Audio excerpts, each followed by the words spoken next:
আমার ঝালমুড়ি খাচ্ছ? তুমি ঝালমুড়ি খাইতে পারো? ঝাল লাগতেছে না? এই দেখেন সিদ্ধাতুল ঝালমুড়ি খায়। গাইস আমার একটা খাও, এদিকে তাকাও বাবা।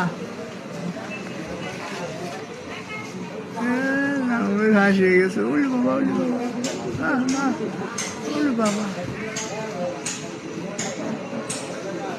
আস্তে আস্তে সব খাওয়া শিখে যাবে আমাদের সিদরাতুল মুনতাহা। ও সিদরাতুল মুনতাহার জন্য আমরা একটা এই যে রুটি বানানোর এটা কিনছি। হ্যাঁ সিদরাতুল মুনতাহা রুটি বানায় খাওয়াবা আমাদের।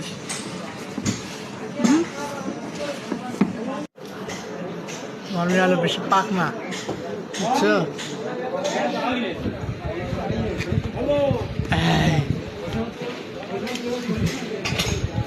ঝাল লাগছে না।